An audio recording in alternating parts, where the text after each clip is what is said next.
suis venue à Paris le jour des résultats de l'élection de Trump. Quand tu œuvres dans l'impact, ça te fout quand même un petit coup au moral. Et j'étais assez déprimée. Je suis arrivée à la Climate House et en fait, t'avais un niveau d'énergie incroyable. Franchement, il n'y a pas une semaine où j'ai pas un sentiment de fierté en me disant c'est incroyable ce qu'ils sont en train de construire l'équipe sur place. Et j'ai vraiment vu dans les yeux notamment des techniciens et des opérateurs des petites étincelles. Il y en a qui avaient les larmes aux yeux parce qu'ils n'avaient jamais eu ce degré d'attention. On a monté une asso pendant le confinement qui s'appelait Sauvons nos commerces et qui aidait les commerçants à vendre des bons d'achat pendant la fermeture du Covid.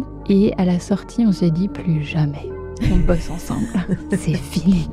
Avant, j'étais entrepreneur cliché, mais c'était très tu vends un mur, tu le défonces, il faut y arriver à tout prix, il faut de la croissance, de la croissance, de la croissance. Et je trouve que d'avoir eu ce moment de remise en question et de remise à plat te permet d'être plus complète, de comprendre plus les humains qu'il y a autour de toi. Donc je dirais que ça a changé, bien évidemment, la femme que je suis, mais aussi l'entrepreneur. Chaque jour, en France, 30 000 machines à laver, frigo et lave-vaisselle sont jetées. 97% ne sont jamais reconditionnées. Alors face à ça, Claire Breton et ses associés ont décidé de ne pas se contenter de convaincre, ils ont choisi de construire. Underdog, c'est une usine au cœur de Nantes, un atelier de reconditionnement, un magasin ouvert au public, une garantie 2 ans sur des produits qui auraient dû finir à la benne. Alors en quelques années, ils ont transformé un chantier invisible en un projet industriel reconnu, avec une ambition économique assumée, revaloriser ce que l'on enterre et prouver que l'impact peut se construire avec des marges, des emplois et de la méthode. Aujourd'hui, Underdog entre dans le palmarès Impact 40-120 annoncé à Change Now, il y a quelques jours et passe à une nouvelle échelle. Claire Breton est avec nous pour nous raconter ce que cela veut dire de créer une filière, tenir son cap et bâtir une entreprise résiliente dans un monde qui confond souvent impact et storytelling. Salut Claire. Waouh, merci. Salut. Rebonjour, parce que en fait, bonjour aujourd'hui, mais c'est la deuxième fois qu'on se parle à ce micro. Alors aujourd'hui, dans un cadre un peu plus feutré que la première fois. Exactement. Où la première fois, on était au cœur de Big, à quelques heures de ta prise de parole sur la scène du Bang, la fameuse scène du Bang, et on y reviendra tout à l'heure. Je propose qu'on commence cet épisode, mais juste avant, je vais lancer le jingle. Le temps pour celles et ceux qui ne sont pas encore abonnés à la chaîne YouTube de le faire, et on se retrouve juste après. Feuille blanche.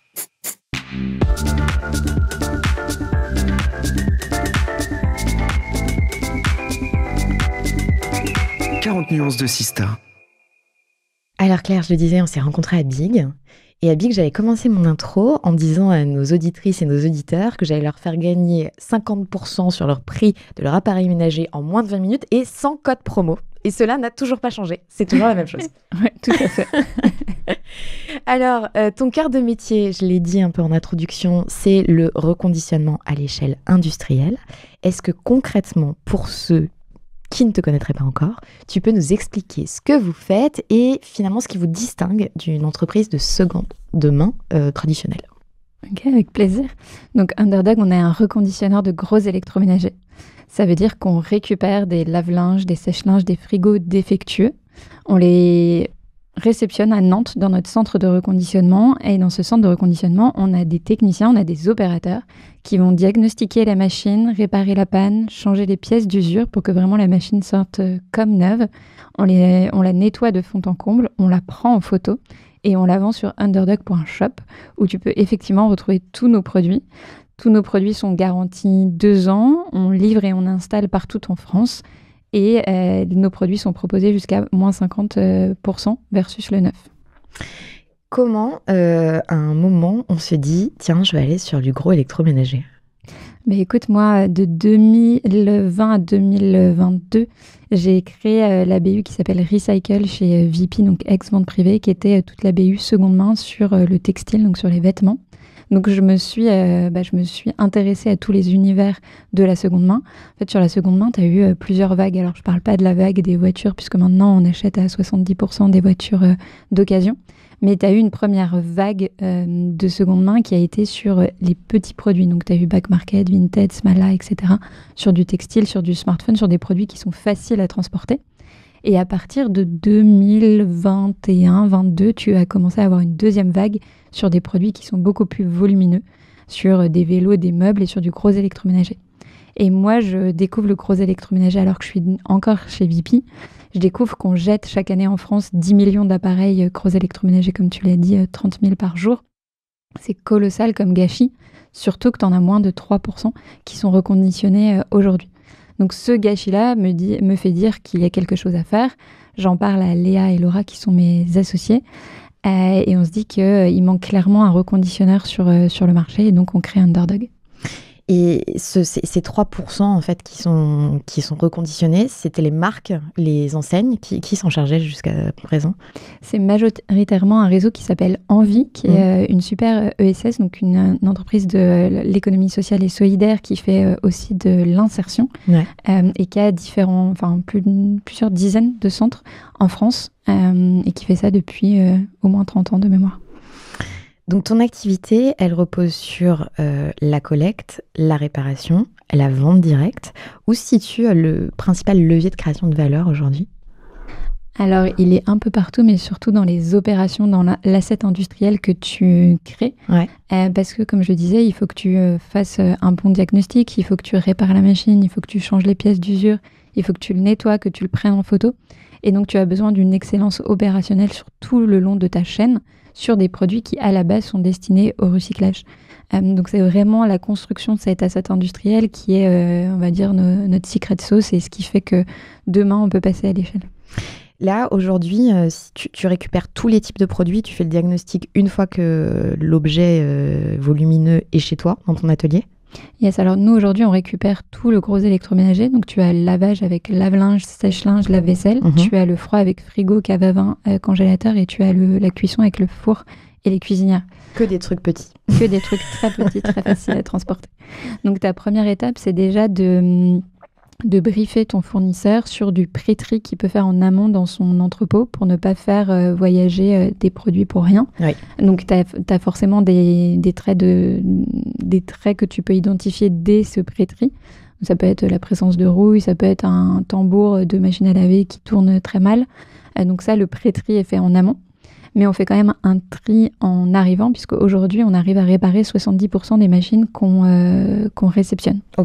Donc, tu as ce tri à faire, et le but, c'est que ces 30%, tu briefes de mieux en mieux tes fournisseurs pour le diminuer. Pour le diminuer. Et vous, ces 30%-là, ça repart en pièces détachées? Il se passe quoi? Alors, ça repart pour partie en pièces détachées et autre partie en recyclage, parce que vraiment, c'est des choses complètement rouillées, donc tu dois faire de la valorisation matière. Je pense à ça. Récemment, j'imagine que tu as vu cette vidéo d'Hugo Clément sur donc une enseigne qui venait reprendre c'était un frigo d'ailleurs, il me semble. Exactement. Et où ils ont mis un traceur pour voir où arrivait le frigo qui marchait complètement. Et donc la dame disait moi j'ai pris cette option parce qu'il marche mon frigo, je voulais juste le changer et qu'il puisse être utilisé par quelqu'un d'autre.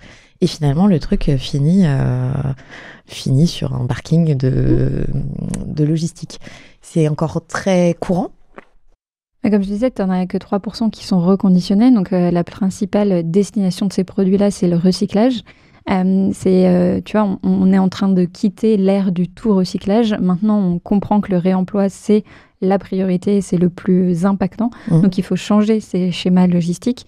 Il y a de plus en plus de choses qui se font, mais on est loin des objectifs qu'on peut atteindre.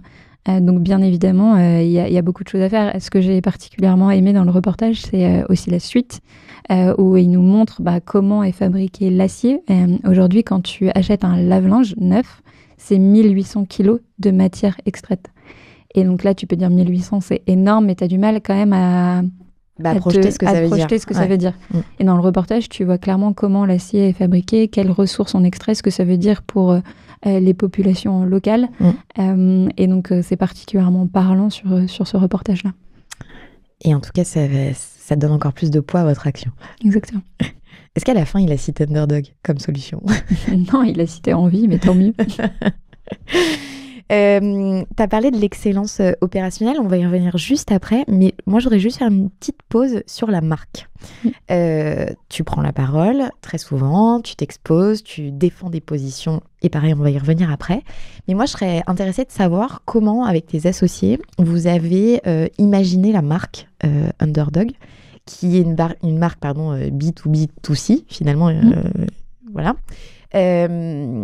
et qui est devenu même un label un peu dans l'écosystème.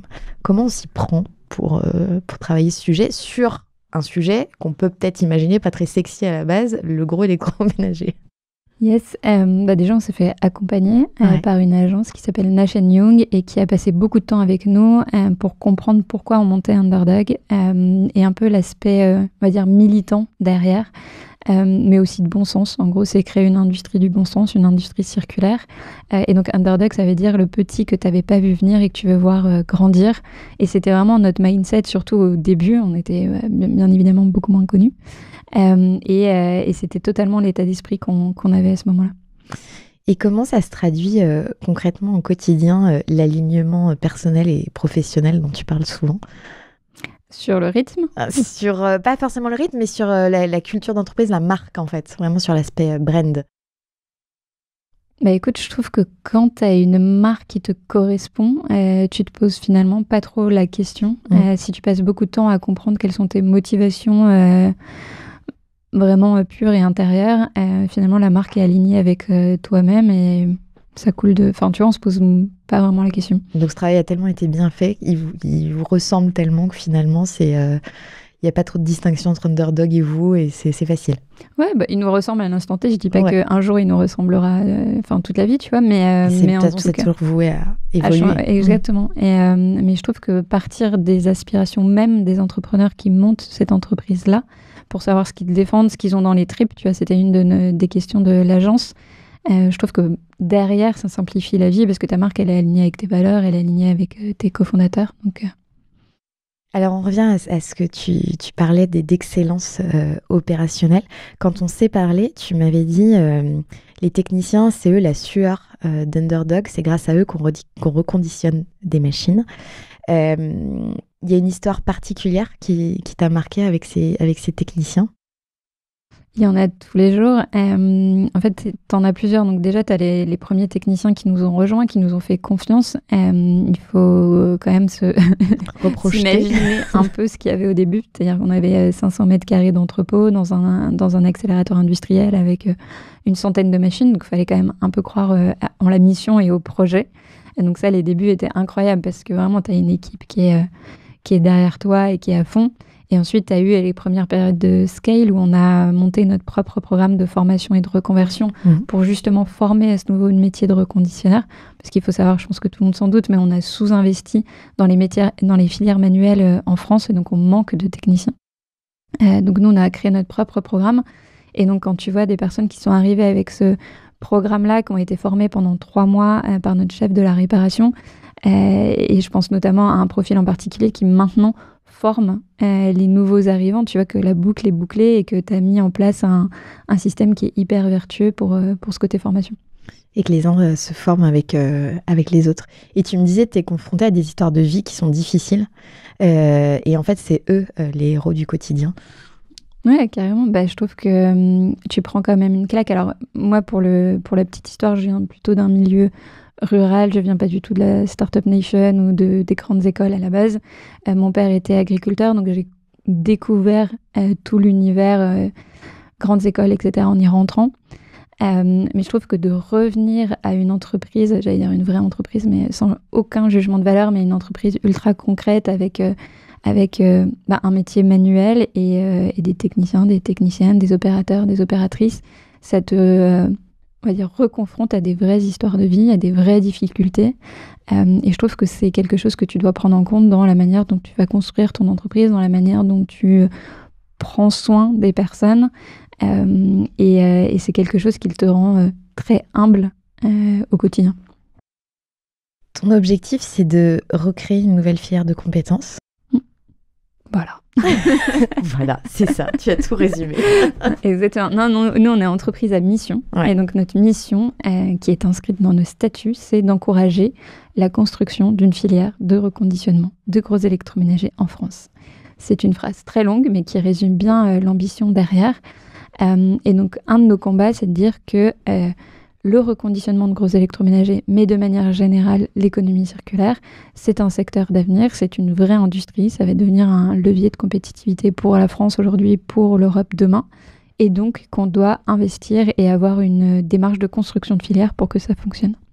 Et donc ça, c'est vraiment ce qui nous fait nous lever chaque matin. Et j'imagine que cette mission implique des discussions avec des politiques, peut-être des lobbyistes. C'est quoi votre position là-dessus ? Yes, on a longtemps travaillé avec un cabinet d'affaires publiques. On est dans tous les réseaux d'économie circulaire qui existent, notamment EC 2027. Moi, je suis ambassadrice du mouvement Impact France sur les Pays de la Loire. Et je représente beaucoup les enjeux d'économie circulaire. Et donc, ça passe par la sensibilisation des pouvoirs publics sur nos difficultés, mais aussi la croissance qu'on pourrait amener sur ces secteurs-là, les emplois qu'on peut créer. On est vraiment sur des problématiques de réindustrialisation verte des territoires, sur une consommation beaucoup plus vertueuse. Et donc, bien évidemment, on leur parle, alors j'allais dire au quotidien, mais peut-être pas, mais on leur parle chaque semaine, chaque mois pour construire ensemble quelles sont les nouvelles règles du jeu qui feraient que cette économie circulaire devienne un vrai terreau de compétitivité. J'ai l'impression qu'en France, il y a une belle mobilisation sur ces sujets. Dans les autres pays européens, c'est la même chose. Il y en a qui sont plus avancés, il y en a qui sont plus en retard. Comment tu jugerais ça ?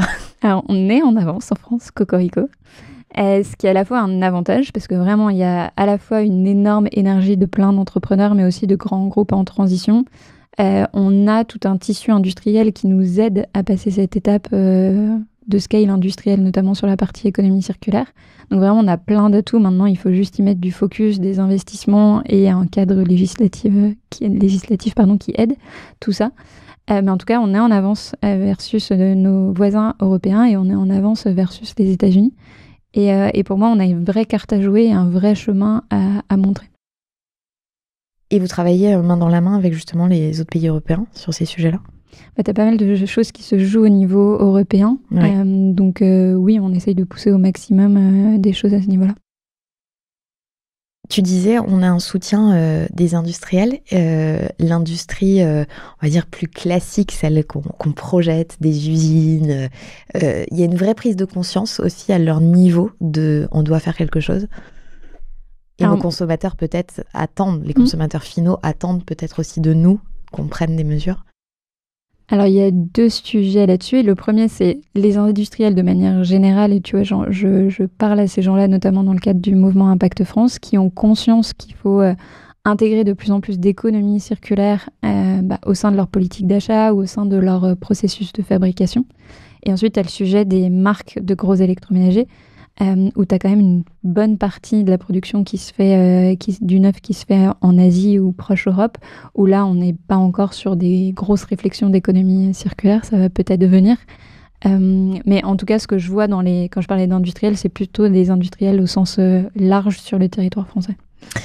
Justement, votre relation avec les grandes marques qui produisent tous ces gros électroménagers qu'après vous récupérez. Écoute, on se parle.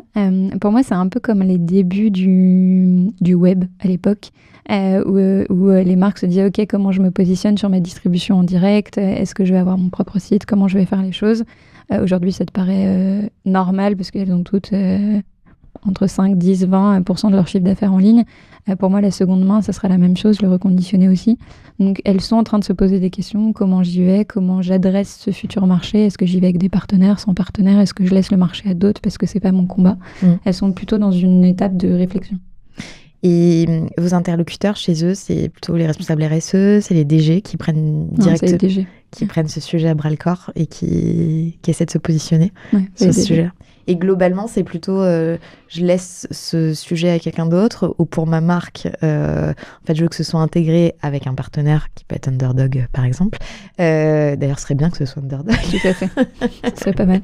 C'est quoi aujourd'hui, tu vois, le pouls, si tu devais nous le décrire ? Franchement, on est trop au début de leur réflexion pour savoir où est-ce que ça va aller. Et eux, ils ressentent la demande du consommateur final ? Oui, après, c'est un marché qui est très concentré. C'est des marques qui sont worldwide. Tu vois, la France, c'est pas leur plus gros marché. Donc, ils ont un œil sur ce qui se passe en France et sur ces consommations, ces modes de consommation-là. Ouais. Mais tu vois, on n'est pas encore sur un signal qui qui est incontournable dans le monde entier, où il faut vraiment pencher toutes les équipes dessus, tu vois. Donc, les distributeurs peuvent peut-être avoir plus de poids. Oui, les distributeurs ont beaucoup plus de poids. Et les distributeurs, vous êtes peut-être plus facilement à évangéliser ce marché. Ils ont des grosses ambitions sur la distribution de produits reconditionnés, donc oui, clairement. Parce que finalement, c'est plus leur marque à eux qui sont visibles du consommateur final. Yes. Et je vais revenir un tout petit peu en arrière sur la partie formation, recrutement. Et pour ça, je vais t'envoyer une petite question surprise. Vous avez un message. Salut Claire, c'est Roxane. Petite question pour toi. Je me rappelle que avant, tu faisais une espèce de jeu de cartes pour recruter des salariés dans ta startup précédente. Est-ce que aujourd'hui, tu as encore des pratiques un peu décalées comme ça que tu utilises ou qui t'inspirent? Alors, qu'est-ce que c'est que ce jeu de cartes? Elle a une très bonne mémoire. Donc, Roxane Verza, DG de Station F. Yes. Elle parle de ma première boîte où, effectivement, chez Daco, on voulait recruter un tech à un moment donné. Et j'en avais un peu marre du bullshit qu'on peut te donner en entretien. Et donc, à la fin de chaque entretien, sur la dernière demi-heure, je sortais un jeu qui s'appelait The Game et qui est un jeu collaboratif. Et donc, je voyais la tête des candidats. Quand tu sortais les cartes. Quand je sortais les cartes, s'ils aimaient bien on va dire, l'environnement changeant et les surprises. Parce qu'en fait, j'avais eu affaire à plein de gens de tech qui disaient « Ok, c'est la roadmap et je m'y tiens et on va pas changer ». Donc, ce qui est horrible dans une startup. Je faisais exprès d'expliquer les règles de façon très très floue pour voir s'il osait poser ou elle osait poser des questions quand elle n'avait pas compris. Et c'est un jeu collaboratif et donc très vite tu vois si ça matchait parce que j'appelais mes cofondateurs à ce moment-là de l'entretien pour qu'on joue tous ensemble tous les 4. T'as fait quoi pendant ton entretien? J'ai joué aux cartes. Voilà, exactement. Et ben franchement ça a super bien marché. T'en as éliminé direct, comme ça? Ouais. Ah ouais, non, mais là-dessus. Mais en fait, moi, je suis plutôt une femme d'action. Je crois beaucoup plus au poids de l'action qu'au poids des paroles, parce que je pars du principe que tu peux bullshiter qui tu veux, quand tu veux. Et donc, avec ça, tu as un filtre qui est assez efficace. Et ça avait super bien marché. Et à l'époque, j'en avais parlé à Roxane. Et je me demande si on n'avait pas écrit un article aussi. Elle en avait pas parlé. Bref. Et donc, maintenant, pour revenir à sa question, écoute, on a déjà un test en réel. Donc, quand on fait les entretiens pour le programme de formation, on s'adresse à des personnes qui n'ont pas de diplôme de technicien. C'est tout le but. Le but, c'est d'ouvrir un gisement de talents qui est beaucoup plus large que seulement les techniciens diplômés. Et donc, des reconversions, j'imagine. Ouais, exactement. Vraiment, on a tout le profil. On a les anciens infirmiers, magasiniers, facteurs, enfin vraiment tout. Et donc, on va forcément tester le savoir-être et on va aussi tester la manière de se débrouiller avec ses mains. Parce que certes, il faut avoir une envie d'apprendre, mais il faut quand même aimer le travail manuel. Donc, il y a 45 minutes, 1 heure qui est consacrée à toucher une machine, la démanteler en partie, voir si je sais me servir d'un tournevis. Et il y a des petites questions sur, on va dire, pour tester l'esprit d'enquête. Quand tu es un reconditionneur, c'est pas pareil qu'un réparateur à domicile. Quand tu viens réparer une machine chez toi, si je viens demain, tu vas me dire ok, ma machine, elle perd de l'eau, ou elle fait tel bruit, ou elle a tel code erreur sur son bandeau. Tu peux poser des questions. Ouais, tu peux poser des questions. Là, c'est tu un peu te comme un retrouves médecin. tout seul face à ta machine. Et donc, il faut quand même qu'on ait des personnes qui aiment bien mener l'enquête. Et donc, on teste aussi cette chose-là en temps réel sur une machine. Donc, alors, c'est pas un jeu, mais ça peut s'apparenter à ça. Peut-être que dans les nouveaux locaux, vous allez créer l'escape game de la machine. J'ai de la place. De la place. Et là aussi, ça te permet de voir, j'imagine, des traits de personnalité qui ressortent ou des gens, tu dis, ça va pas du tout le faire, ils casser la machine parce qu'ils trouvent pas le... Yes, alors c'est pas moi qui le fais, mais effectivement, notre chef de réparation qui encadre ce moment-là voit très vite si manuellement c'est OK, si la personne aime chercher des choses tout court. Alors, au-delà de personnes qui peuvent à un moment donné chercher un boulot, parce que on a aussi le sujet des seniors qui, je ne sais pas quelle est la moyenne d'âge des gens qui viennent dans vos formations dans ces formations-là et dans ces sujets de reconversion. Yes. Tu vas pouvoir me répondre. Quelles sont les motivations de ces personnes qui, à un moment, veulent switcher et aller dans ce type de filière? Écoute, il y a deux choses. La première qui est assez normale, c'est la mission qu'il y a derrière, c'est le fait de sauver des produits.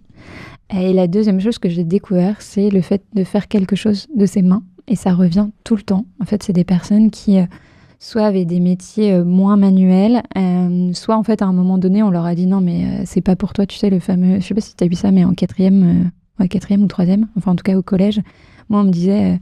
Bon, les métiers manuels, enfin les filières manuelles, c'est si t'es nul à l'école, en gros. Oui.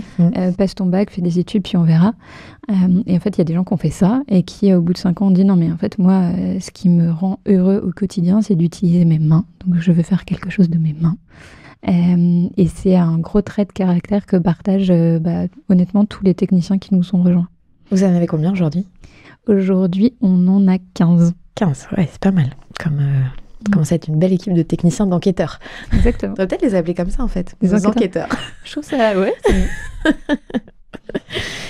C'est quoi tes défis, tes enjeux en matière de management et de culture d'entreprise, justement? Ouais. T'as du temps? Ouais, on a dit que c'était un format long. Écoute, t'en as déjà un qui est avoir une culture commune. Ouais. Entre l'entrepôt et ce qu'on peut appeler le bureau. Donc en gros, aujourd'hui, on est 45, tu as 30 personnes dans l'entrepôt, donc tu as 15 techniciens, techniciennes, et tu as 15 opérateurs, opératrices. Et tu as 15 personnes dans les bureaux. Et ce qui est important pour nous, c'est de créer une culture commune, parce que si tu as un bureau qui est complètement décorrélé de ton entrepôt, il va pas comprendre quels sont les enjeux réels de ta boîte, de ton scale, et ce qui est le cœur de ton métier. Ouais. Et moi, j'ai toujours eu à cœur aussi d'intégrer l'entrepôt dans la culture de l'entreprise, parce que d'où je viens, c'est hyper naturel. Donc ça, c'est un des gros enjeux sur lesquels on travaille actuellement.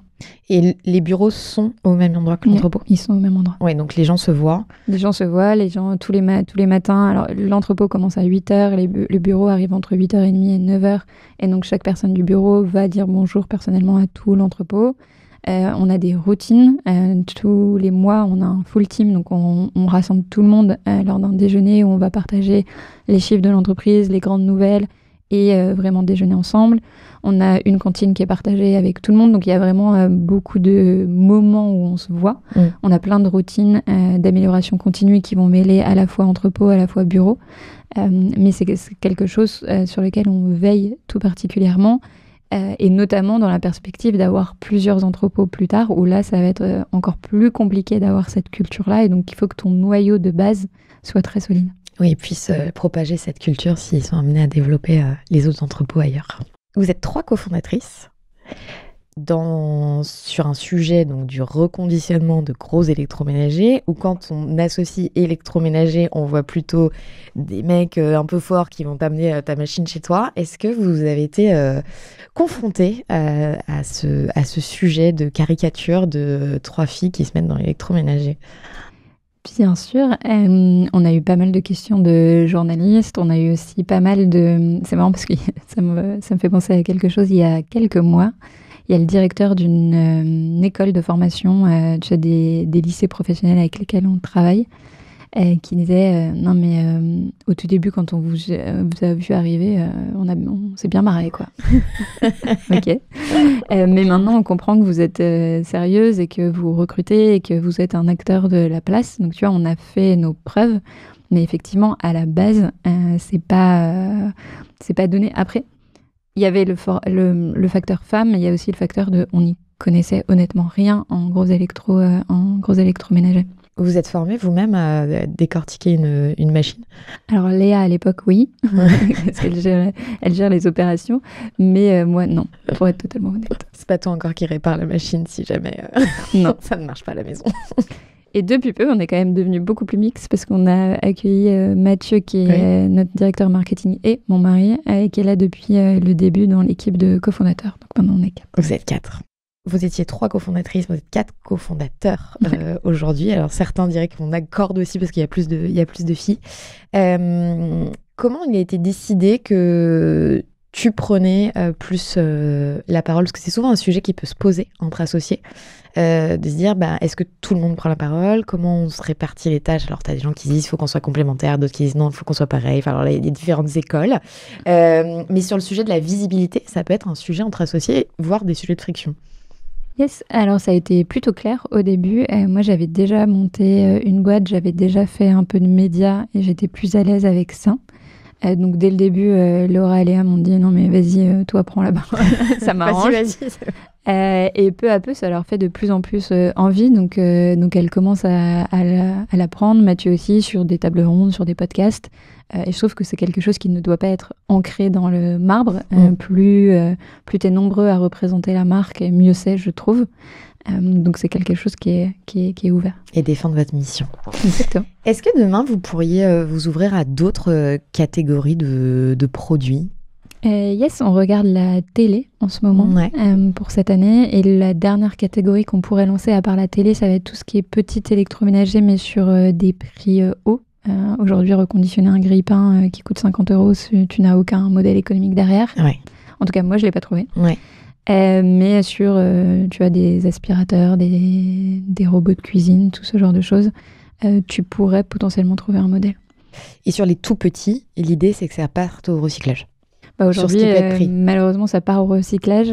Après, je ne dis pas qu'un acteur ne peut pas s'en occuper, mais c'est des chaînes de production qui sont complètement différentes versus le gros électroménager. Tu expliquais, je crois, dans un article dans Made in S, que tu avais délibérément choisi de limiter le nombre de clients au début pour tester. Yes. Je raconte des choses, après je me rappelle plus. Oui, on a fait ça au tout début. En fait, on a lancé le site sans communiquer dessus. Parce que vous vouliez tester et vous dire, attends, est-ce que c'était quoi? C'était l'idée de tester le business model, de tester la chaîne? De tester la chaîne et l'expérience client. Le modèle, on y croyait et on y croit toujours, il n'a pas changé. C'était vraiment de tester le service de manière globale, mais sans que ça passe par de la famille ou des amis. Tu vois, on l'a testé nous en interne, bien évidemment. Pas les gens qui nous connaissent. Voilà, et on voulait avoir un vrai retour. Et donc, tu vois, on a lancé le site web en février 2023 et on a communiqué sur notre création en avril 2023 quand on était sûr que tout fonctionnait bien. Et sur les premiers mois, si c'était pas la famille, les amis, etc., qui tombait chez vous? On faisait des ads. On faisait juste de l'acquisition Google et comme ça, on avait des vrais clients. Vous aviez de vrais clients et vous testiez si tout fonctionnait correctement. C'est un truc que tu referais si tu devais recommencer? Ouais, pareil. C'est vraiment un conseil que tu donneras à des entrepreneurs? Yes. De le tester avec des vrais clients, etc. Allez, une nouvelle petite question surprise. Vous avez un message. Quelle est sa vision et comment elle compte scaler un business qui est basé sur du matériel qui est gros? Alors, c'est une question de Karima Ben Abdelmalek. Et quand je l'ai réécouté, j'ai adoré son gros. J'adore. CEO d'Appen, pardon, je n'ai pas précisé. Ouais. Merci déjà pour cette question. Alors, effectivement, le fait que ce soit des gros appareils, c'est une des difficultés de notre modèle. Pour la petite histoire, nous, on a commencé... La première fois que j'ai acheté un lot de machines défectueuses, j'en ai acheté 164. On n'avait pas encore signé la première levée de fonds, donc j'avais très envie qu'on la signe, sinon j'aurais eu 164 machines dans mon garage. Ça ne tient pas. Bah non, j'allais dire, t'as un grand garage. Non, ça n'aurait pas tenu. Et donc bref, il est arrivé quelques jours après la levée, donc j'ai pu le payer, j'ai pu avoir un entrepôt de ma première levée. Et on les reçoit dans l'entrepôt avec Léa. Et donc là, tout excité, tu sais, on se dit, ok, vas-y, on va regarder à quoi ça ressemble et tout. Et là, les machines arrivent gerbées. Donc j'ai appris ce terme. Et donc gerbées, c'est une machine sur l'autre. Et donc on enlève les films plastiques, etc. Et donc on se rend compte qu'elles sont gerbées. Et on se rend compte qu'on n'arrive pas à les porter parce que c'est trop lourd. Donc là, on va sur une plateforme de job dating. Et donc on recrute 2 gars pour une journée juste pour qu'ils les dégerbent. Et là, on s'est dit, ok, en fait, c'est beaucoup plus compliqué que les vêtements. Ce qu'on avait fait chez Recycle. Et donc oui, c'est très compliqué le fait que ce soit lourd, logistiquement parlant et en termes de manutention, mais aussi en termes de coût, parce qu'en coût de transport, ça te coûte hyper cher. Ouais. Le secret, c'est pas vraiment un secret, c'est toute l'excellence opérationnelle que tu mets dans tes process. Et sans excellence opérationnelle, honnêtement, tu peux pas y arriver sur des gros produits. Donc nous, on a designé tous nos process pour qu'ils soient adaptés à ces gros produits. Et là, je te parle de machine à laver, mais quand tu as un frigo américain qui fait plus de 2 mètres, qui fait 2 mètres, c'est aussi une autre paire de manches. Et donc, tous nos process sont adaptés pour cette taille de produit. Et c'est notamment pour ça que je te disais que nous, le petit électroménager, notre chaîne de production, de reconditionnement, elle ne fonctionne pas pour ça. Ouais. Et sur ça, vous vous êtes fait aider par des personnes du milieu, par des gens qui connaissaient ce secteur, ou vous avez vraiment brainstormé toutes les trois pour trouver ces process dont tu parles? Non, au tout début, on l'a fait toute seule parce que moi, je suis assez persuadée que dès que tu mets du bon sens et beaucoup de pragmatisme, tu réussis à mettre les bons process en place. Et en fait, le fait que ce soit gros et difficile à transporter, tu vas tout de suite aller vers un mode de fonctionnement qui évite le gaspillage. Tu vois, quand c'est des produits légers, tu peux dire je fais cette opération, c'est pas grave, je verrai plus tard. Alors qu'un produit gros, le déplacer, c'est très pénible. Ouais. Donc tu le fais pas.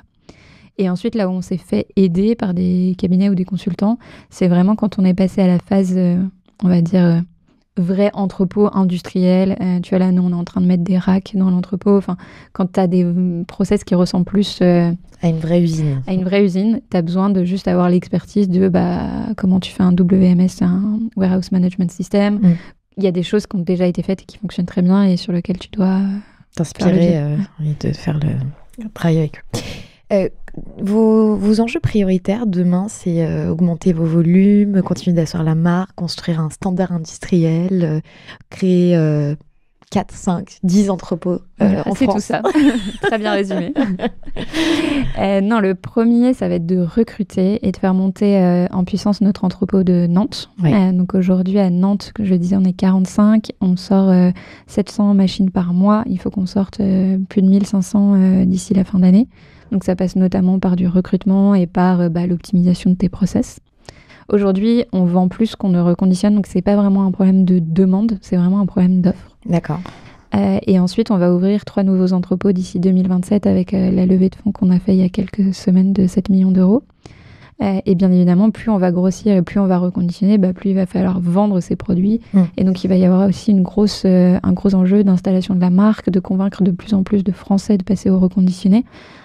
Après, il y en a qui ont compris que c'était une bonne solution à la fois pour la promo qu'il y a et à la fois pour l'impact, mais ça devient pas, c'est pas encore un réflexe pour tout le monde, loin de là. Et donc il y a beaucoup de travail à faire aussi sur l'évangélisation et l'installation de la marque. Les entrepôts, tu sais déjà, tu as une vague idée d'où ils pourraient se trouver? Une vague idée, mais c'est pas encore très défini. Bon, on sera obligé de faire une 3e émission pour le savoir. Voilà, je crois que je reviens. Et justement sur est-ce que vous avez fait des études sur cette population qui va avoir aujourd'hui plus le réflexe d'acheter de la seconde main? Est-ce que tu as quelques indicateurs où c'est très varié? Yes, on interroge tous nos clients pour savoir pourquoi ils ont choisi Underdog. Et donc en gros, tu as 2 types de clients. Tu as des clients qui viennent vraiment pour le côté écolo, pour l'impact. Les derniers chiffres de l'ADEME, c'est qu'un lave-linge neuf, c'est 300 kg d'équivalent CO2, un lave-linge reconditionné, 18. Donc, tu as un vrai impact à choisir du reconditionné. Et ensuite, tu as des clients qui viennent pour le prix. Alors, bien évidemment, tu as un overlap entre les deux, c'est-à-dire qu'il y en a qui viennent à la fois pour l'impact et à la fois pour le prix. Mais tu vois, quand on interroge les gens, tu as 80% des gens qui ont comparé les prix avec d'autres marques ou d'autres distributeurs. Donc, le prix est un gros choix, on va dire, de la part de nos consommateurs. Tu te retrouves sur les comparateurs de prix tu sais, comme tu as les comparateurs de billets d'avion, etc. Underdog se retrouve aujourd'hui dans les comparateurs. Ça fait longtemps que je n'ai pas eu acheté de machine à laver, je touche du bois. C'est le truc qui tombe toujours en panne quand tu ne t'y attends pas. Exactement. Jamais au bon moment. Donc j'y penserai quand ça va arriver. Merci. Mais donc oui, vous êtes référencé sur les comparateurs de prix, ce qui vous permet aussi de faire connaître cette marque. Yes.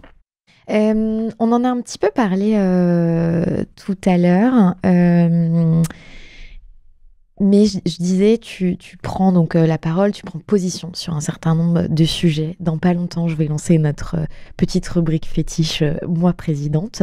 Mais en attendant, c'est une question que j'ai posée à Lucie Bache, qui était il y a quelques semaines à ta place.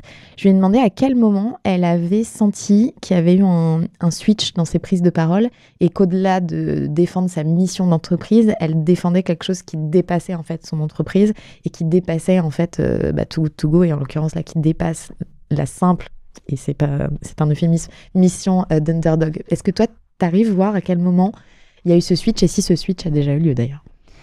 Je pense que c'était au tout début d'Underdog. En fait, quand tu es pionnier sur un marché, tu te rends compte que juste défendre la mission de ton entreprise, ça fonctionne pas, surtout quand ta mission c'est de construire une filière. Déjà tu vas te positionner un peu en représentante de cette filière-là. Et finalement après on n'est pas tant de représentant de l'économie circulaire par rapport à l'économie linéaire. Et donc tu vas de plus en plus vers des sujets qui touchent des thèmes globaux. Et ensuite je pense que avec Lucie on partage ce trait de caractère-là de volonté de défendre des idéaux qui sont différents et de se battre pour que ça fonctionne au-delà de notre personne ou de notre boîte. Et d'ailleurs, tu es avec elle cofondatrice de la Climate House, qui est à quelques mètres d'ici. Comment s'est passée cette rencontre et cette envie d'ensemble créer ce lieu? Écoute, c'est une rencontre entre Lucie, Jack Abra et Clément de Morning et moi, et l'envie commune de créer un lieu qui rassemble tous les acteurs de la transition écologique. Donc ça peut être des startups, des grands groupes, des scientifiques, des activistes, des artistes, pour qu'on ait une maison commune où on puisse se retrouver et vraiment accélérer cette transition-là. Et donc moi je les ai rencontrés, ils m'ont parlé de ce projet-là, alors j'ai pas hésité une seule seconde. On était tous les quatre, on a beaucoup brainstormé sur à quoi ça ressemble. On s'est tout de suite mis d'accord qu'on voulait que ce soit un élan collectif, et donc on a ouvert ce groupe de cofondateurs pour être 80 au final cofondateurs qui ont investi à la fois du temps, à la fois de l'argent pour ouvrir ce lieu qui a ouvert effectivement ses portes à quelques mètres d'ici en octobre 2024. Et qui est maintenant rempli de plein d'acteurs. Franchement, c'est canon. Passer-y une tête, c'est assez incroyable. Donc, ça fait un peu plus de 6 mois. Vos plus belles réussites avec la Climate House? C'est dur de choisir. Moi, je vais te raconter un moment qui m'a marqué, même s'il paraît assez anecdotique. C'est que je suis venue à Paris le jour des résultats de l'élection de Trump, où quand tu œuvres dans l'impact, ça te faut quand même un petit coup au moral. Et j'étais assez déprimée. Je suis arrivée à la Climate House et en fait, t'avais un niveau d'énergie incroyable, une volonté de se dire non, mais nous, on continue dans notre propre voie et on va prouver que c'est possible. Et j'ai trouvé que ça te reboostait, mais en 4 secondes. Donc je trouve que l'énergie que tu y trouves, c'est vraiment un grand succès. Et après, tu as eu plein d'événements, tu as des énormes groupes qui viennent nous voir parce qu'on les accompagne sur des ambitions de transition. Franchement, il n'y a pas une semaine où j'ai pas un sentiment de fierté en me disant c'est incroyable ce qu'ils sont en train de construire l'équipe sur place. Waouh, on a fait ça. Yes. C'est rigolo parce que quelqu'un m'avait posé la question à Lucie de dire c'est aussi un lieu un peu mythique parce que c'était Numa à l'époque où c'est le début de la Startup Nation et il fallait évangéliser sur la transition numérique et la tech. Et Lucie disait ça je pense que c'est bon, c'est fait. Et aujourd'hui ce lieu doit permettre la transition écologique au sens large et surtout apporter un nouveau narratif autour de ces sujets. C'est-à-dire pas qu'il faut réinventer, qu'il faut écrire et pas être dans un truc catastrophique. Yes, t'as beaucoup d'enjeux de narration, mais t'as aussi beaucoup d'enjeux économiques, financiers, de façon dont tu vois les choses. Je trouve que le parallèle avec la French Tech, il est assez bon. D'ailleurs, Change Now, il y a quelques jours, j'avais une table ronde avec notamment Brune Poisson et une des questions qu'on nous a posées, c'était aujourd'hui, le mouvement Impact France défend la création d'une French Tech de l'impact. Et moi, ma réponse était, mais de toute façon, sans impact, la French Tech, dans 10 ans, même dans quelques années, ça n'a aucun sens. Et même aujourd'hui. Et donc, on doit faire transitionner aussi toutes ces structures qu'on a créées dans la tech, dans le digital et qui nous ont permis d'accélérer et d'être honnêtement une nation de l'entrepreneuriat. Il faut que maintenant qu'on utilise ces outils pour aller vers une nation de l'impact et on a toutes les forces nécessaires. Et puis il y a beaucoup beaucoup, pas toutes, mais il y en a un certain nombre qui sont dans le FT120 ou Next 40, qui sont aussi dans Impact 40, Impact 120. Très bien, il faut que ça continue. Il faut que ça continue et qu'en fait, il n'y ait plus qu'un seul classement finalement. Exactement. Vous avez un message. Coucou Claire, c'est Laura. Eh bien, une question que je ne t'ai jamais posée et dont la réponse m'intéresse beaucoup, c'est quel est ton meilleur souvenir chez Underdog ? Question piège, merci. C'est donc ton associé, une de tes associées. Ah, c'est dur de choisir. Mon meilleur souvenir. Un des souvenirs qui m'a marqué, alors ça peut paraître hyper anecdotique, et ce n'est pas financier ou économique, mais c'est notre premier repas de fin d'année. On a un repas de Noël. Et donc c'était en 2023, on était une vingtaine, je pense. Ouais. On était entre 10 et 12 en entrepôt, puis le reste dans les bureaux. Et donc on les a accueillis dans un resto où on avait privatisé une salle. Et on avait toutes les trois écrit des cartes de vœux personnalisées à chacun d'entre eux, avec un cadeau personnalisé. Ça pouvait être, je sais pas, une BD, un massage, mais qui correspondait à la personnalité de la personne en question. Trop chouette. Et j'ai eu, super moment. Et j'ai vraiment vu dans les yeux, notamment des techniciens et des opérateurs, des petites étincelles. Il y en a qui avaient les larmes aux yeux parce qu'ils n'avaient jamais eu ce degré de personnalisation, ou en tout cas de personnalisation de cadeaux. Et d'attention. T'as raison, c'est le bon terme. Et j'ai trouvé ça incroyable et je me suis dit, il faut qu'on arrive à garder cet esprit-là. Alors c'est beaucoup plus dur quand tu deviens plus gros, etc. Mais c'est vraiment un des moments, je trouve, fondateurs de la culture qu'on veut créer chez Underdog. Et j'imagine que tu as peu de turnover. Oui. Parce que quand on prend soin des gens comme ça, d'ailleurs c'est un vrai sujet ça chez vous, le care. Je crois que c'est aussi, on en avait parlé à Big, mais le care, c'est un pilier fondamental de votre culture d'entreprise. Ouais. Allez, une dernière petite question surprise sur Underdog. Vous avez un message. Hello, j'espère que l'enregistrement du podcast se passe bien. Ma question est, si Underdog était à redémarrer depuis le début, qu'est-ce que tu changerais ? Alors, est-ce que tu peux nous dire qui c'est ? C'est Mathieu, mon mari, maintenant mon associé, qui est notre directeur marketing. Je pense que je lui aurais demandé d'être un des cofondateurs dès le début. Là, on l'a intégré lors de la dernière levée de fonds, mais il est là from day one. Donc, je pense que je serais partie sur une équipe de 4 cofondateurs. Dès le début. Yes. Ça s'est pas fait parce qu'il avait un autre job et que vous aviez pas, t'y avais pas pensé ou... Non, écoute, on y a beaucoup réfléchi en amont d'Underdog. En fait, nous, on a monté une asso pendant le confinement qui s'appelait Sauvons nos commerces et qui aidait les commerçants à vendre des bons d'achat pendant la fermeture du Covid. Donc, on l'a monté pendant le confinement en 2-3 semaines. Et à la sortie, on s'est dit plus jamais. On bosse ensemble. C'est fini. Parce que lui, en gros, on n'était pas stressés des mêmes choses. Et donc, du coup, il y en a toujours un qui était stressé. Ah oui. Et on s'est dit, non, franchement, plus jamais. Et quand j'ai voulu remonter une boîte, là, pareil, on s'est dit, non, pas ensemble. Et en fait, on a déménagé à Nantes pour créer Underdog et pour changer de vie, parce qu'on voulait changer de vie perso. C'était le moment où il changeait de travail aussi et je lui ai dit s'il te plaît viens 3 mois nous aider. Lui il était anciennement directeur marketing d'Uber Eats en Europe. Je lui ai dit viens nous structurer le marketing pendant 3 mois, avoir ton CV aussi pendant la levée de fonds ça aide globalement. Et il me dit ok et il est jamais reparti. Donc voilà. Finalement. C'est peut-être aussi l'aspect confinement, tu vois, qui a fait le plus jamais. Peut-être. Et des enfants peut-être parce en qu'on était bas que tous les âge. deux. Il y a trop de choses qui se sont jouées à ce moment-là. Bon, en tout cas, c'est une histoire qui se finit bien. Tout à fait. Bon, ben voilà, Mathieu, tu auras gagné 2 ans d'underdog life. Allez, une petite dernière. Vous avez un message. Salut Claire, c'est Roxane. Tu fais énormément de choses avec impact et je vois que tu es de plus en plus impliquée dans des projets à fort impact. Mais qu'est-ce qui a provoqué tout ça?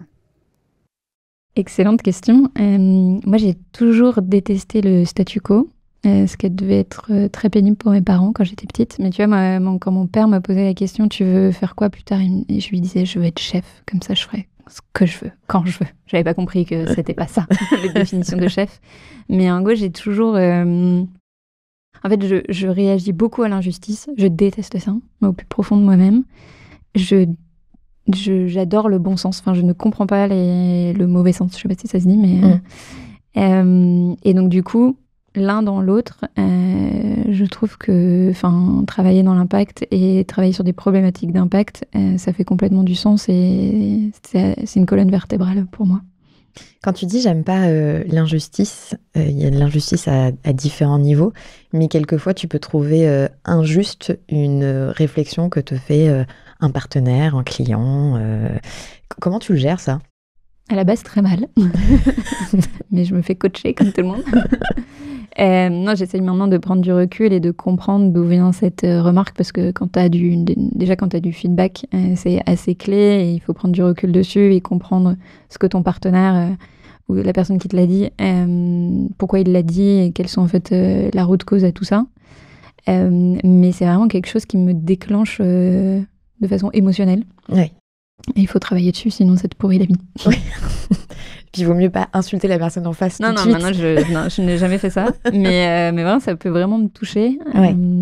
Et donc c'est pour ça que maintenant il faut prendre du recul, sinon tu tiens pas. Bon, je l'ai annoncé il y a au moins, mais on a digressé, mais je crois que c'est le moment de cette fameuse rubrique.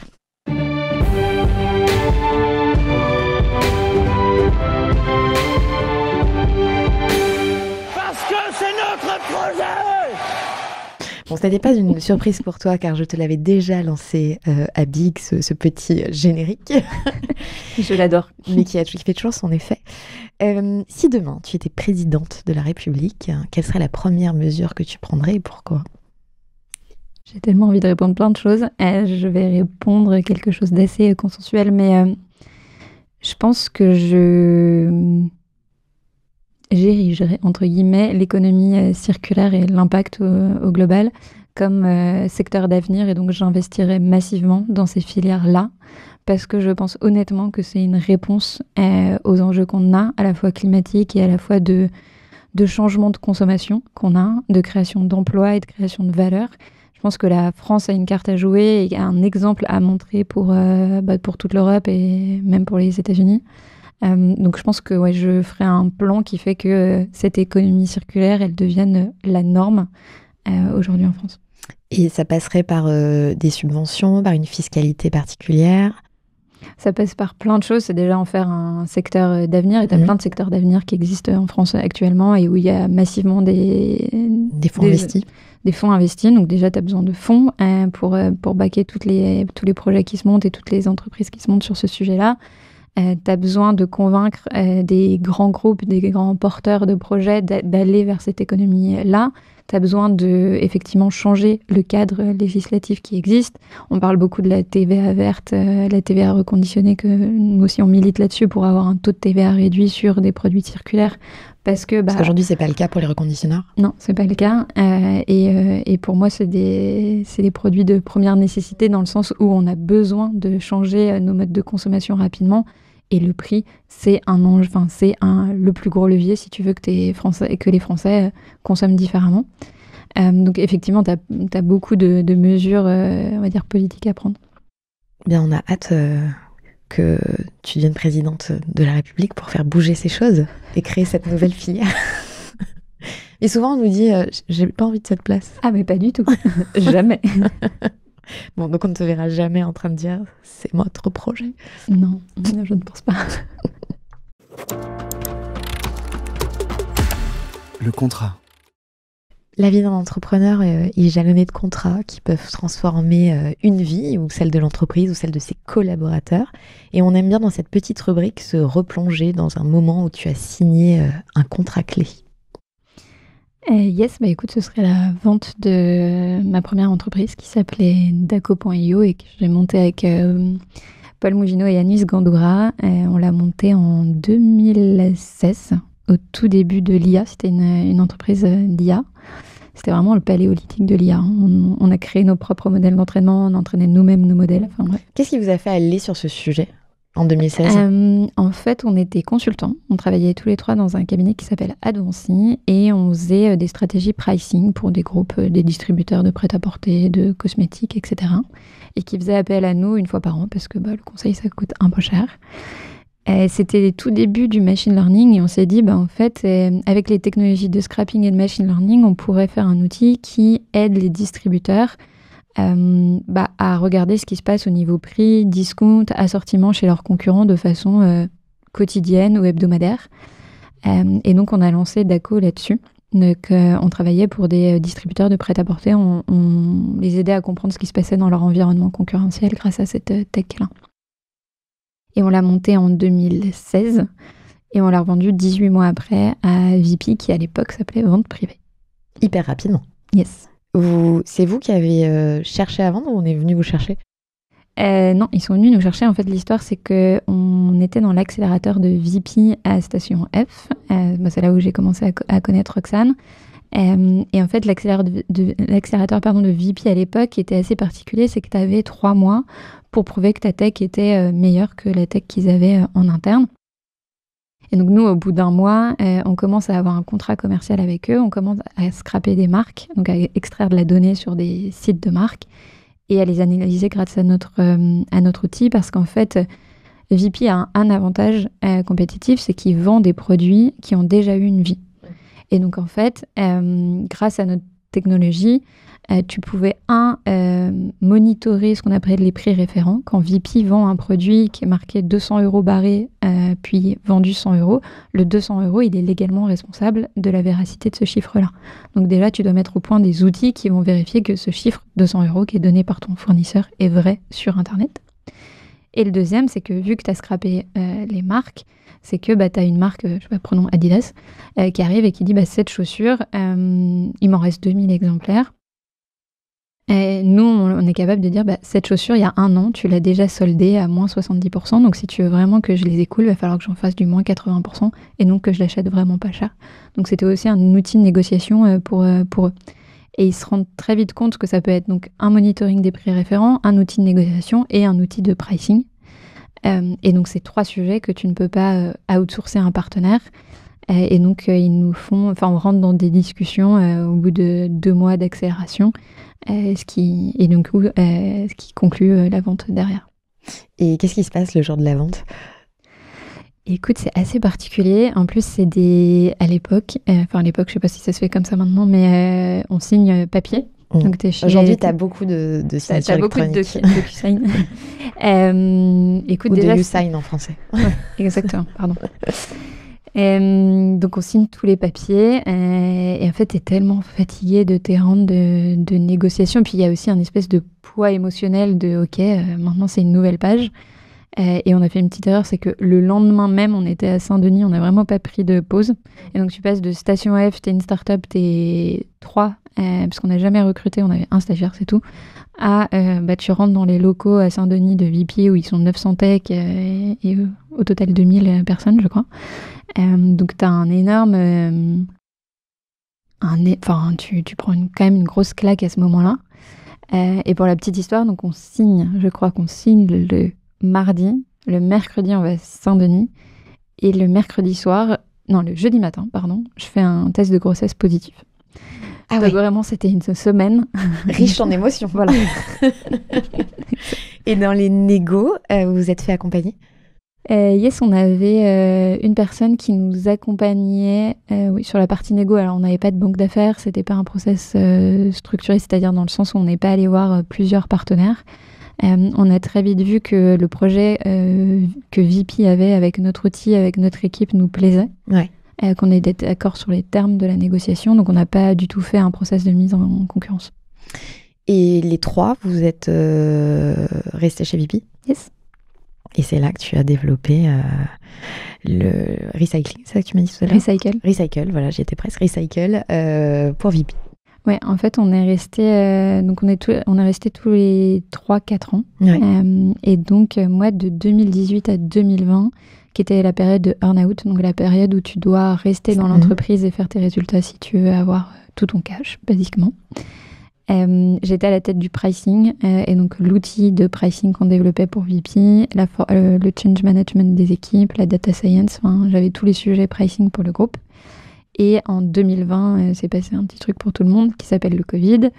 J'en ai déjà parlé, mais moi, je me confine du coup en famille. On crée Sauvons nos commerces. Moi, là, je découvre en créant Sauvons nos commerces ce que c'est l'impact. Et j'ai une révélation, tu vas me dire sur le tard, mais révélation quand même, de à quel point c'est énergisant de travailler pour la bonne cause, globalement. En fait, on reçoit des appels de commerçants qui sont en larmes tellement ils sont émus. Enfin, vraiment, tu te poses pas la question de pourquoi tu fais ça. Les gens te donnent une énergie de dingue. Tu parles jamais de concurrence. Enfin, tout le monde est là pour œuvrer pour le bien commun, quoi. Donc, moi, ça fait tilt et je me dis, il faut que je réoriente ma carrière vers de l'impact. Je fais un executive programme à Cambridge sur l'économie circulaire mi-2020.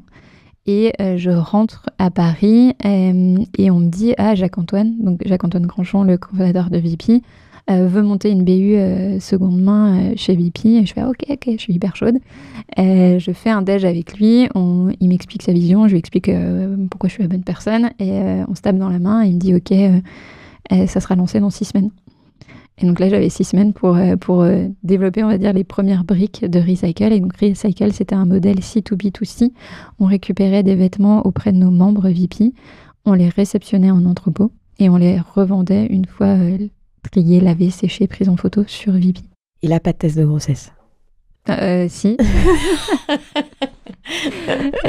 Parce que je prends Recycle en septembre 2020. Et j'ai accouché en juillet 2021. Donc, je sais plus à quel moment je suis tombée enceinte. Okay. Waouh! Dans la vie d'un entrepreneur, il y a aussi des claques. Souvent, les entrepreneurs me disent « Mais j'en prends tous les jours des claques. » Mais il y en a certaines qui nous font changer de paradigme ou qui nous font changer de dimension. Laquelle, toi, tu avais envie de nous partager ? Je pense qu'on est plus sur un uppercut qu'une claque, mais ce serait le décès de mon père, qui est arrivé au tout début d'Underdog. Il est décédé le jour de mon premier board, que je n'ai pas fait, bien évidemment. Mais ça a remis en question pas mal de choses. Ça a été une épreuve assez difficile. Et je trouve que ça va questionner l'entrepreneur que tu es au fond de toi, enfin la femme globalement que tu es, mais aussi l'entrepreneur. Parce qu'on n'est jamais, en fait, préparé à perdre un parent. Non. On sait qu'un jour ça arrive, mais tant qu'on n'y est pas confronté, c'est compliqué. Ouais.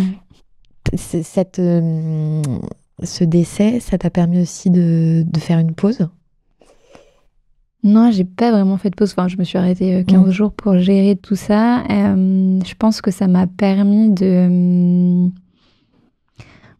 plusieurs choses. Un, de me poser beaucoup de questions sur qui j'étais, pourquoi je faisais ça. De me poser des vraies questions de travail, de commencer un travail sur moi-même avec des coachs, avec des psys, etc. Ça m'a permis aussi de prendre la parole sur ce sujet parce que je trouve que on n'en parle pas assez. On est quand même dans une glorification de la Startup Nation où tout va bien avec nos portraits LinkedIn, mais tu parles très peu finalement des sujets très profonds. Et en fait, quand tu commences à en parler, tu te rends compte que tu as plein d'entrepreneurs brillants qui ont vécu des épreuves similaires, voire plus douloureuses. Et je trouve que en parler, c'est assez libérateur. Et toi, tu as fait ce choix-là Yes. d'en parler. Et d'ailleurs, tu en as aussi très bien parlé sur la scène du Bang. Ouais, devant 2000 personnes. Devant 2000 personnes. Et tu nous as fait l'honneur de nous donner ton texte qu'on a publié quelques jours après dans la newsletter de Feuille Blanche qui s'appelle Les Nouveaux Narrateurs et qui a eu pas mal de répercussions et notamment quelqu'un qui a lu ton texte et qui voulait te poser une question. Vous avez un message. Ma question, ça va être la suivante, c'est que donc j'ai lu le texte sur le décès de son papa qui était très touchant. Claire, j'aurais voulu savoir si ça avait eu un impact dans tes choix entrepreneuriaux, sur ta façon d'appréhender le business, de voir les choses, dans l'ambition que tu avais, ou si au contraire, c'est un événement de la vie comme d'autres et que tout avait tout entre guillemets, mais si le business as usual ou au contraire si ça avait eu un impact fort. Donc c'est une question de Pierre-Henri de Ballon de WizEvent. Merci pour la question. Je pense que ça m'a permis d'être beaucoup plus complète comme entrepreneur. Avant, tu vas me dire, j'étais l'entrepreneur cliché, mais c'était très... tu vois un mur, tu le défonces, il faut y arriver à tout prix, il faut de la croissance. Et je trouve que d'avoir eu ce moment de remise en question et de remise à plat te permet d'être plus complète, de comprendre plus les humains qu'il y a autour de toi, d'être plus dans le care, d'avoir une vision plus 360 de ton entreprise, de là où tu veux l'emmener et de l'impact que tu veux avoir. Donc je dirais que ça a changé bien évidemment la femme que je suis, mais aussi l'entrepreneur. Est-ce qu'il y a aussi cette prise de conscience de vivre là, maintenant, tout de suite, que tu n'as peut-être pas forcément avant, parce que tu dis, bon, c'est bon, j'appellerai plus tard, ou on fera ça plus tard, etc., et d'être plus dans l'instant présent? Moi, je suis déjà très focus sur le présent. Ouais. J'ai toujours eu peur d'avoir des regrets, de pas assez profiter de la vie. Donc, j'avais déjà cette dimension-là. Non, c'est plus sur questionner tout le temps tes choix, te dire, attends, pourquoi je fais ça alors que j'en ai pas vraiment envie, ou ça m'a permis, tu vois, de skipper certaines choses obligatoires parce qu'il fallait le faire, et de dire, bon non, en fait, j'ai pas envie de le faire, donc je le fais pas.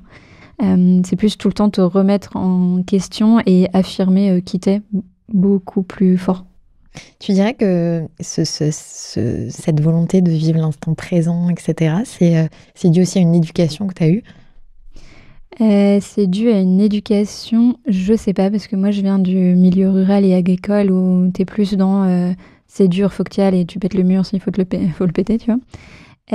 C'est plus dû à, je pense, la présence de la maladie dans ma famille. J'ai plusieurs membres de ma famille qui sont malades depuis toujours et ça a toujours fait partie de mon entourage. Tu vois, il y a des gens qui n'ont jamais connu de maladie autour d'eux. Moi, c'est pas le cas. Et j'ai toujours eu ce truc de dire, en fait, demain, ça peut se finir et donc il faut que t'en aies profité. Il faut pas que t'aies gâché ce temps qu'on t'a donné sur Terre. Tu disais tout à l'heure, et tu viens de le redire d'ailleurs, tu venais d'un milieu agricole et tu as dit tout à l'heure, j'ai connu le monde des écoles de commerce en y entrant. C'est quelque chose que je connaissais pas. L'autre jour, j'ai eu aussi une entrepreneur qui avait un peu le même parcours et qui me disait...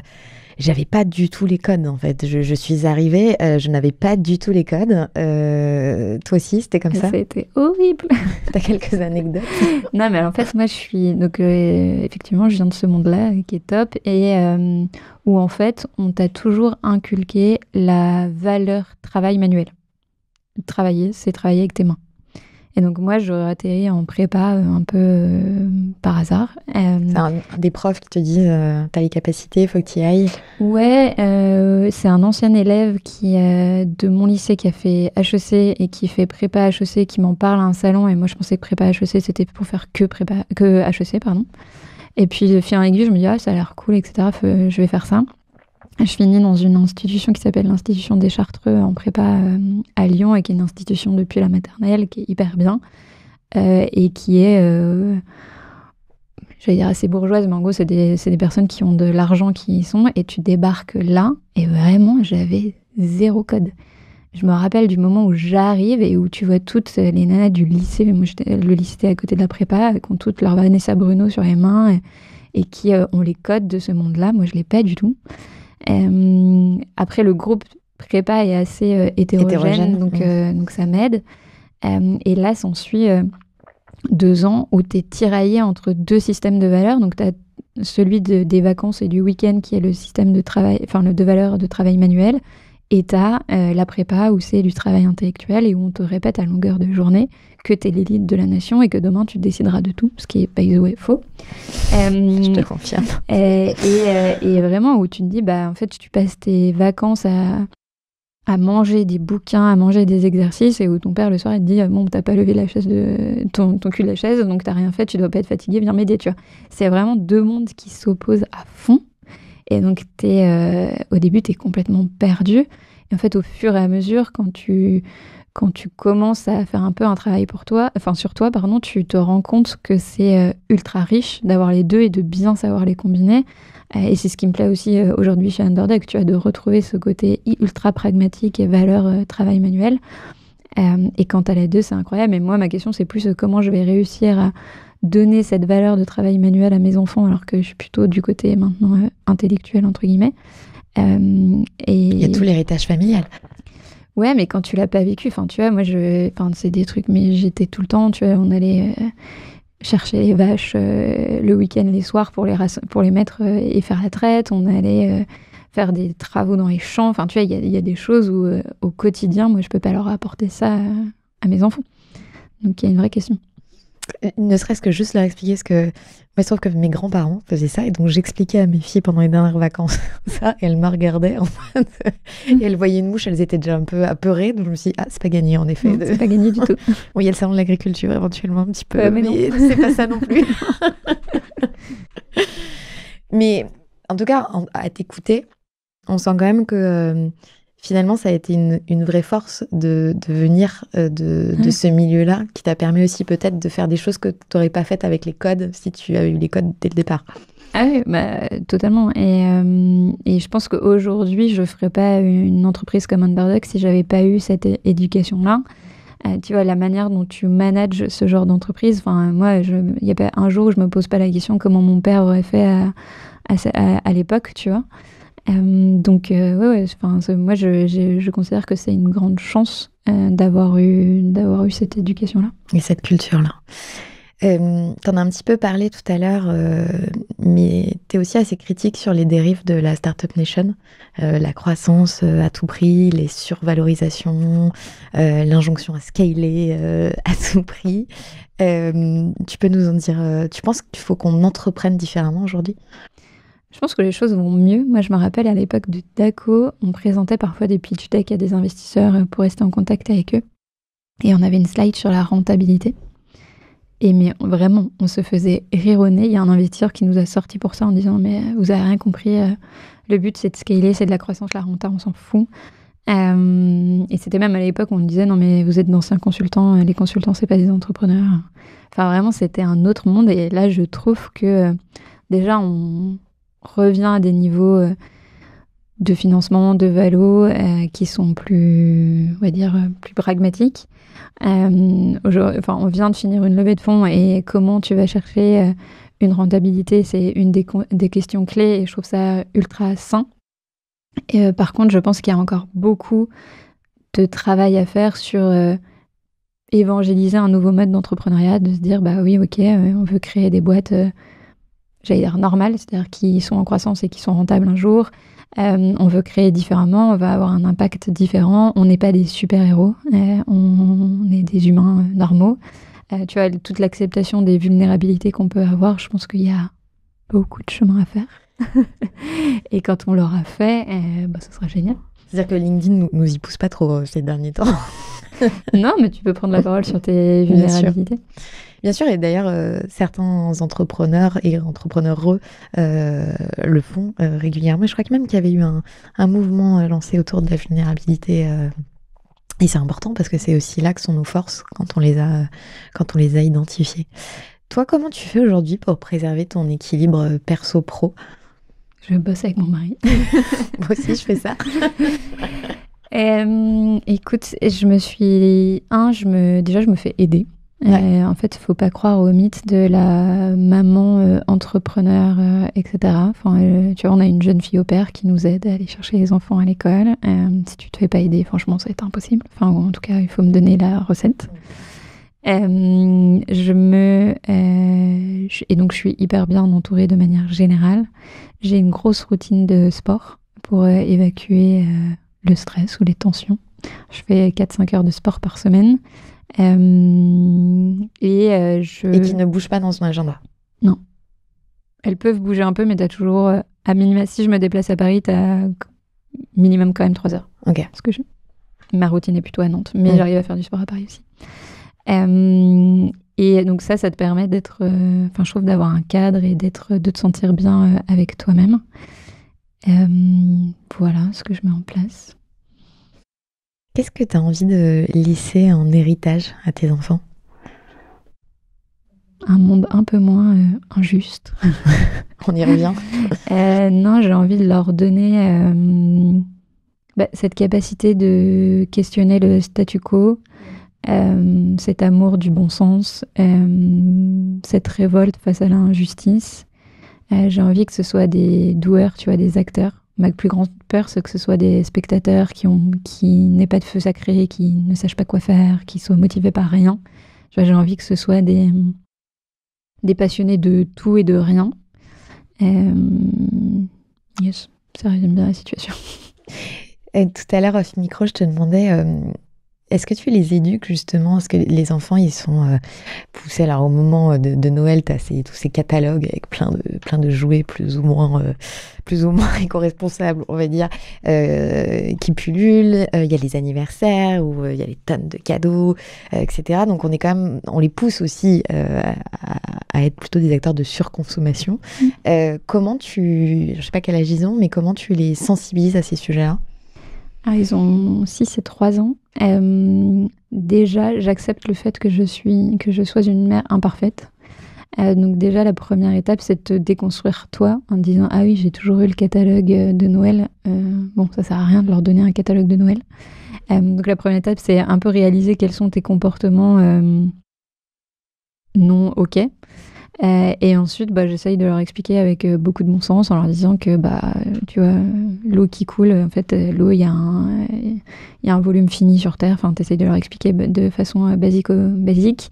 Après, je me dis qu'il faut aussi que je prenne un peu de recul sur les sujets, parce que l'autre fois, ma fille s'est mise à pleurer parce que j'ai pas éteint l'eau assez rapidement. Donc, je veux pas non plus en faire des échos anxieux, mais plus leur faire comprendre que c'est pas open bar surtout, et je trouve que nous, en tout cas moi, c'est un peu ce qui m'a manqué, de façon très pragmatique, et je pense que je vais très mal faire plein de choses.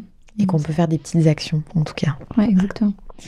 T'interviens ou t'es déjà intervenu dans leur classe pour expliquer à leur niveau, avec leurs mots, ce qu'est l'économie circulaire ou comment on peut consommer différemment ? Non, mais c'est une question que je me pose plutôt pour les classes plus grandes. Ouais. Ils sont déjà dans une école qui est en train de travailler sur l'éco-école label, je crois que ça s'appelle comme ça. Donc ils font plein de choses sur la biodiversité. Je trouve que ces sujets-là sont quand même bien pris par l'école, en tout cas maternelle où ils sont. Mais effectivement, je me posais la question de faire des visites sur des plus grandes classes dans notre entrepôt pour montrer comment ça se passe. Ça fait toujours plaisir aux enfants. Ils sont toujours hyper fiers. Dans une période, alors on a parlé un petit peu des vulnérabilités, mais on parle beaucoup de santé mentale aussi. Qu'est-ce qu'il faudrait changer concrètement selon toi dans l'écosystème pour mieux accompagner les dirigeants sur ces sujets-là ? Je trouve qu'il faut accepter le fait que ce soit un vrai sujet, et tu peux même le voir comme un sujet de performance, parce qu'un entrepreneur qui va pas bien, c'est un entrepreneur qui est pas performant. Moi, tu vois, j'avais déjà eu la discussion avec mes fonds d'investissement. Je pense qu'après une levée de fonds, ou dès qu'il y a une levée de fonds, les fonds devraient pousser à ce que tu sois coaché, que tu aies un coach business ou pro, perso, peu importe, mais qu'en fait, tu sois pas seul dans ta vérité, parce qu'en fait, tu racontes pas forcément toute la vérité à tes partenaires, à tes fonds d'investissement. Et d'avoir un coach, ça te change la vie. Toi, t'en as un, de tes associés en ont chacun un, ou vous avez le même, vous faites des séances ensemble ? Alors ça change, t'as pas toujours le même coach, parce que ça dépend de tes besoins. Oui. Au tout début, on avait une coach où on se voyait toutes les trois, parce que t'as une association à construire. Ensuite, moi, j'ai eu ma propre coach à un moment où elle n'en avait pas besoin. Ensuite, à un moment, Léa avait sa propre coach. Donc, ça change régulièrement. Mais en tout cas, c'est, je trouve, clé. Il y a des moments où tu peux ne pas en avoir, mais il y a des moments où il faut que tu en aies. Et ensuite, je pense qu'aussi, il faut, toujours dans ce contexte de le super-héros n'existe pas, accepter de faire des pauses. Tu vois, moi, c'est ce que j'ai très mal fait cette année, par exemple, en prenant très peu de vacances. Mais dès que tu prends un peu de vacances ou un peu de temps off, je trouve que tu arrives à avoir une lecture beaucoup plus vraie des choses, un recul incroyable. Et en fait, tu arrives et tu as gagné du temps sur la vie de ta boîte parce que juste tu as pris du recul. Et ça aussi, je trouve que on devrait limite nous l'imposer dès le départ. Et c'est vrai que c'est pas du temps perdu. Mais c'est pas du temps perdu, mais en fait, déjà, quand t'es entrepreneur, t'as du mal à partir en vacances et à laisser des semaines, on va dire, de productivité derrière toi. Mais encore plus quand t'es entrepreneur à impact, parce que tu vois le mur qu'on est en train de se prendre et tu te dis non, mais attends, j'ai pas le temps de me reposer, quoi. Avec le recul, quel conseil tu donnerais à la petite Claire qui deviendrait peut-être un jour entrepreneur ? Je lui dirais que tout ce qui la questionne ou tout ce qui lui donne pas méga confiance à l'époque vont devenir des forces plus tard. Et donc d'accepter tout ce qui arrive, de prendre et que ça va bien se passer. Carte blanche pour 40 nuances de Next. C'est le moment où je me tais et où je te laisse le micro pour nous parler d'un coup de gueule, d'un coup de cœur, d'un sujet de ton choix. Magnifique. Écoute, je peux vous parler d'écriture. Moi, j'ai écrit un premier roman il y a de ça quelques années. J'ai découvert l'écriture juste à la sortie du confinement, un peu par hasard. J'étais dans un coworking à Noirmoutier et en face de moi, tu avais une personne qui avait des post-it et des feuilles dans tous les sens. Je lui dis, mais tu fais quoi comme métier ? Et il me dit, j'ai pris 6 mois off et j'écris un roman. Je dis, ok, comment tu écris un roman ? C'est quoi la méthode ? Et il me dit, pour l'instant, j'ai fait des masterclass en ligne. Donc, il me donne 2 masterclass. La première que je fais, c'est celle de Bernard Werber. Et je commence à écrire des petits passages plus par catharsis, parce que c'est le moment où mon père tombe malade. Et je me dis, c'est incroyable ce que tu peux sortir comme émotion en écrivant. Et puis, j'écris plein de petits passages comme ça et j'enchaîne avec la masterclass d'Aurélie Valogne, qui, elle, a une méthode et qui dit, en fait, moi, quand j'ai commencé à écrire, j'avais 2 enfants, un boulot. Donc, pour écrire le premier jet d'un roman, j'avais 3 semaines. Et donc, elle te donne une méthode pour, en 3 semaines, faire ton premier roman. Et moi, il s'avérait que j'étais enceinte de mon 2e enfant et que j'avais 3 semaines devant moi, le congé maternel juste avant... maternité, juste avant l'accouchement. Et je me dis, fallait pas qu'il arrive en avance. Fallait pas qu'il arrive en avance. Je fais, ok, vas-y, j'essaye. Et je trouve ça incroyable parce que ça t'explique plein de méthodes et tu peux vraiment écrire. Et vraiment, ce premier jet, c'est une écriture quasiment automatique où tu sors tout ce que tu as sur le cœur. Et moi, j'écris l'histoire, en gros, de ma grand-mère, ma mère et moi. On est ultra différentes. Et ma grand-mère tombe malade. Et c'est comment ma mère et moi, on va l'aider dans cette maladie-là de façon assez opposée. Et ça va traiter des thèmes de la distance que tu mets entre les personnes malades ou les personnes âgées juste pour te protéger toi, alors qu'elles, elles sont un peu seules dans leur maladie ou dans leur tristesse ou dans leur vieillesse.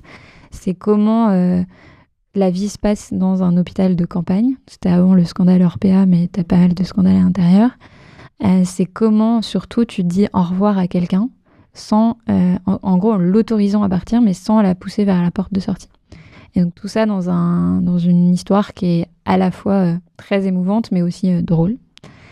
Et donc je fais ça, je fais mon premier jet. Pour l'anecdote, mon fils arrive le lendemain, donc merci à lui. Et ensuite, je prends quelques semaines pour le peaufiner. Et donc je l'ai sorti juste en auto-édition. Il est disponible sur Amazon parce que je n'ai pas eu le temps de chercher un éditeur. Mais en fait, j'ai envie de le faire. On peut lancer un appel ici. On peut lancer un appel. Voilà. J'ai déjà fait récemment. C'est vrai ? Et je crois que... Ça a marché. Je croise les doigts. Non, mais en fait, je l'ai mis parce que des amis voulaient le lire et finalement, j'en ai, je crois, vendu à peu près 300. Mais les commentaires, je l'ai pas fait pour gagner un concours, pour être honnête, mais les commentaires que j'ai en sortie sont assez incroyables. J'ai des personnes qui m'ont dit j'ai accompagné ma grand-mère en fin de vie, j'ai enregistré un podcast avec mon grand-père pour qu'il me raconte l'histoire de la famille. Et je trouve que ces livres qui te poussent à l'action, enfin, c'est incroyable quand c'est toi qui l'as écrit que ce soit ça les résultats. Et donc c'est pour ça que je me suis dit, il faut que je prenne du temps pour le faire. Trouver un éditeur et éditer. Et je n'ai pas encore eu le temps. Et qu'on puisse tous le lire, ce livre. Tout à fait. Au plus grand nombre, et que tu nous fasses des dédicaces à la Climate House.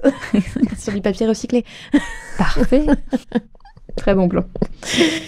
On arrive bientôt à la fin de cette émission. Si toi, tu avais dû choisir une femme entrepreneur à mettre en avant, tu aurais choisi qui et pourquoi ? Écoute, j'aurais choisi Aude Viau de Smala, qui fait de la seconde main sur les vêtements, qui est nantaise, donc on partage pas mal de points communs, et qui s'est lancée sur la seconde main de vêtements avant que Vinted arrive, donc vraiment précurseur sur le sujet. Elle s'est beaucoup battue pour développer cette boîte, pour atteindre la rentabilité. Elle pourrait en parler mieux que moi. Mais en tout cas, je suis très impressionnée par la marque qu'elle a développée. C'est une très belle marque. Ouais, toute l'expérience client qu'il y a derrière. Eh bien, et si tu avais une question à lui poser, tu lui poserais quoi comme question ? Je pense que je lui poserais la question si c'était à refaire, est-ce que tu l'aurais fait différemment ? Très bien, le jour où on l'a à ce micro, je ressortirai cette question. Claire, merci d'avoir fait une petite halte dans notre studio lors d'un de tes passages à Paris. Merci de nous avoir dévoilé un peu plus d'informations sur Underdog et sur toi. Et puis pour tous ceux qui nous suivent, continuez à nous suivre. Abonnez-vous pour ne louper aucun des podcasts des plus grands entrepreneurs français qui passent sur Feuille Blanche Média. À bientôt. Salut Claire. Merci. Feuille Blanche.